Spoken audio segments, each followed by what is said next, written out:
اللہ تبارک و تعالیٰ نے کتنی مخلوق پیدا فرمائی ہے، ان میں سے سب سے زیادہ خوبصورت انسان ہی کو پیدا فرمایا۔ اس کی بناوٹ، اس کا حسن و جمال عجیب و غریب کشش کا باعث ہے۔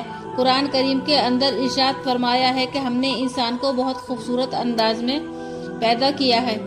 امام قرطبی نے اس پر ایک واقعہ لکھا ہے کہ عیسیٰ بن موسیٰ ہاشمی رضی اللہ تعالیٰ عنہ اپنی بیوی سے بے انتہا محبت کرتے تھے۔ ایک دن انہوں نے بیوی سے محبت میں یہ کہہ دیا کہ تم بہت زیادہ خوبصورت ہو، اگر تم چاند سے زیادہ خوبصورت نہیں ہوتی تو تمہیں 3 طلاق ہے۔ اس وقت انہوں نے اپنی جذبے میں کہہ تو دیا، لیکن بعد میں احساس ہوا کہ میں نے تو غلط کہا، کیونکہ میری بیوی چاند سے زیادہ خوبصورت نہیں ہو سکتی۔ اور ادھر بیوی شوہر سے الگ ہو کر پردے میں بیٹھ گئی۔ اب وہ اس زمانے کے علماء کے پاس جا کر مسئلہ معلوم کرنے لگے۔ جس سے بھی پوچھا اس نے یہ جواب دیا کہ تمہاری بیوی چاند سے زیادہ خوبصورت نہیں ہو سکتی، اس لیے تمہاری بیوی پر طلاق پڑ گئی۔ بیوی سے کیونکہ بہت محبت کرتے تھے اس لیے مارے پھرنے لگے۔ آخرکار امام ابو حنیفہ کے ایک شاگرد کے پاس پہنچے اور واقعہ بیان کیا تو حضرت امام صاحب کے شاگرد نے جواب دیا کہ آپ کی بیوی چاند سے زیادہ خوبصورت ہے، لہٰذا طلاق واقع نہیں ہوئی، جاؤ اور ساتھ رہو۔ جب یہ جواب ملا تو ان کی جان میں جان آ گئی اور انہوں نے ان علماء سے بیان کیا جنہوں نے طلاق واقع ہونے کا فتویٰ دیا تھا۔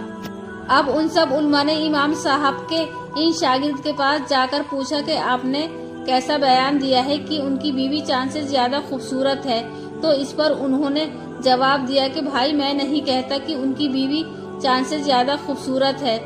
اب ان سب علماء نے امام صاحب کے ان شاگرد کے پاس جا کر پوچھا کہ آپ نے کیسا بیان دیا ہے کہ ان کی بیوی چاند سے زیادہ خوبصورت ہے، تو اس پر انہوں نے جواب دیا کہ بھائی میں نہیں کہتا کہ ان کی بیوی چاند سے زیادہ خوبصورت ہے، سورہ والتین پڑھ کر دیکھو، اس میں تمہیں ملے گا کہ ان کی بیوی چاند سے زیادہ خوبصورت ہے۔ اللہ تعالیٰ نے فرمایا کہ ہم نے تمام مخلوق میں سے انسان کو سب سے زیادہ خوبصورت سانچے میں پیدا فرمایا ہے۔ تفسیر قرطبی سورہ والتین آیت نمبر 4۔ اللہ تعالیٰ نے اعلیٰ درجے کی خوبصورتی کا اعزاز صرف انسان کو بخشا ہے اور کسی مخلوق کو اتنا بڑا اعزاز نہیں بخشا۔ چاند بھی اللہ تعالیٰ کی مخلوق ہے، اس کے بارے میں کہیں بھی اللہ تعالیٰ نے ارشاد نہیں فرمایا کہ وہ انسان سے زیادہ خوبصورت ہے، اس لیے طلاق بھی واقع نہیں ہوئی۔